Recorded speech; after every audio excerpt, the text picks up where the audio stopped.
You already know the whole world is changing so fast. But I never thought I'd say this about the world of Linux, the world where I create videos and upload on YouTube. Okay, let's take an example. Earlierly, when we had to install Linux on our systems, first we choose the base of that Linux distribution, whether it's gonna be Arch, Debian, Ubuntu, Fedora, or OpenSUSE.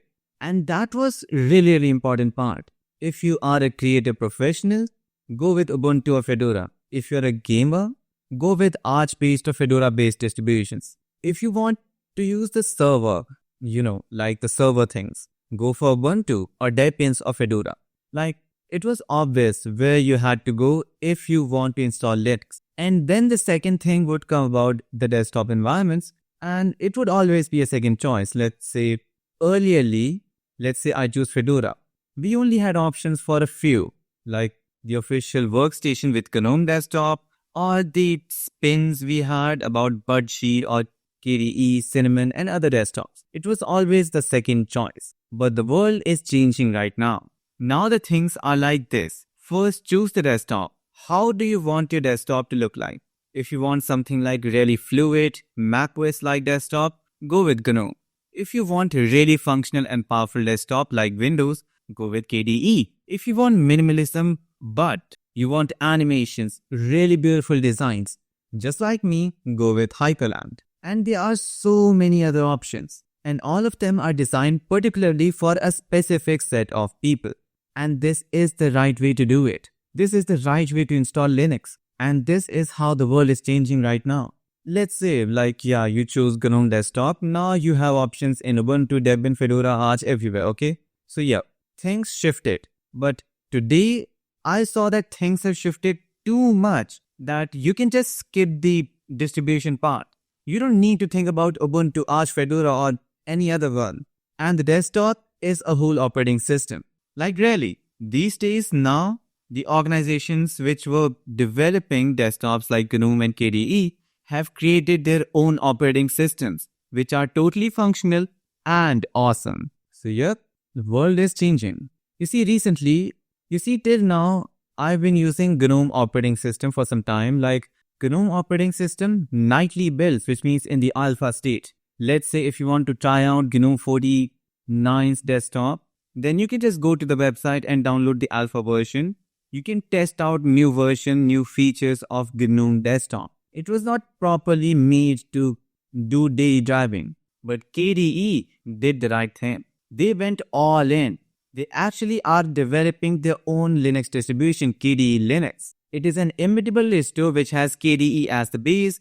It provides all the KDE applications up to date, the best experience on any KDE application. Like, let's say if you're a video editor, KDE Live is gonna be fantastic. If you are a designer, Krita, Kim, all of them are gonna work awesome.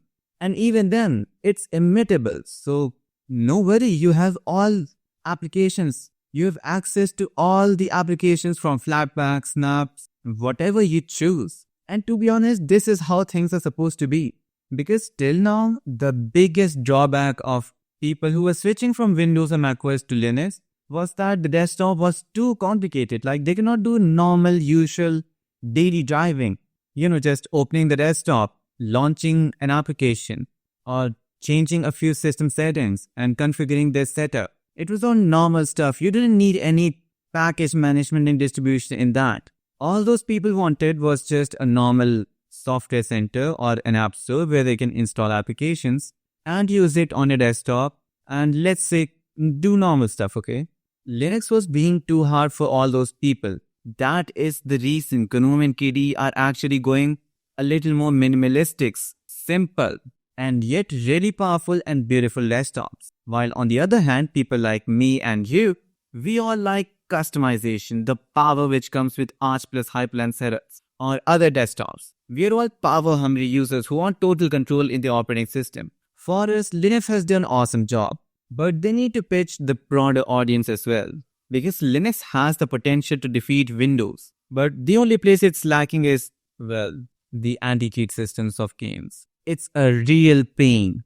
But if you don't have to work on applications like Adobe or other applications which are not available on Linux, or if you don't need to play those games which have anti-cheat. Let's say you want to play Cyberpunk, Red Dead Redemption, or maybe CS2, Dota, or all the other popular games like Fallout 84.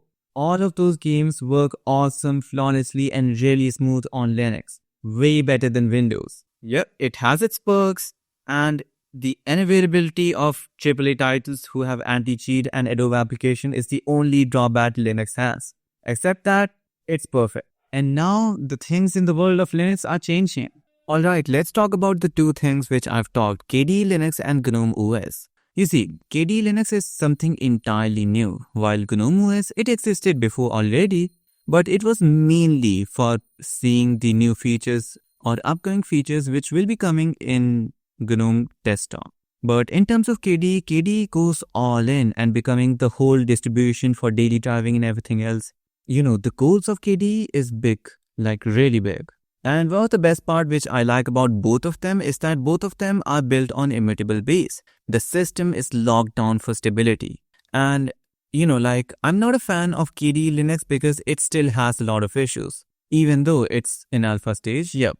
But GNOME OS, which is literally not even made to be a whole desktop, a whole distro. GNOME OS does the job for me, to be honest. It has a really polished and awesome experience with new features. And in terms of applications, I have all of them. We have GNOME Software Center, and there we have access to Flatpak applications. And you already know, if there is an application made for Linux, most probably it's going to be on FlatHub, Flatpak. Whether you talk about Google Chrome or Steam, Lutris or Minecraft, everything is available there. And even DaVinci Resolve. Like, there are some things you need to do before installing in order to get that, but still. And Flatpak applications are literally one of the most stable applications out there. So yep, this is more than just projects. It's a sign of a bigger change in the Linux ecosystem. For decades, Linux was always about separation, distributions, rivals. Which is better, Ubuntu or Fedora, Arch or Manjaro? But not anymore maybe, because we are seeing desktop environments become full systems now, which are more polished, much integrated experience, less distro-hopping, and you'd get the official KDE or official GNOME desktop with the whole operating system. Linux is actually becoming closer and closer to Windows and macOS in terms of stability and consistency. Well, of course, there are questions like, will this reduce the freedom and diversity which made Linux special? Because as an Arch plus Hyperland user, I'm definitely not gonna switch to either of those.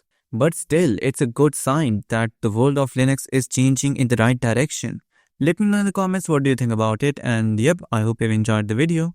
The next video is maybe gonna be about Vase OS. A developer made an awesome operating system, and yep, it is actually awesome. One of the most powerful ones I've ever tested, with features I've never seen on other distributions. So yep, see you in the next video. Till then, I'm signing out.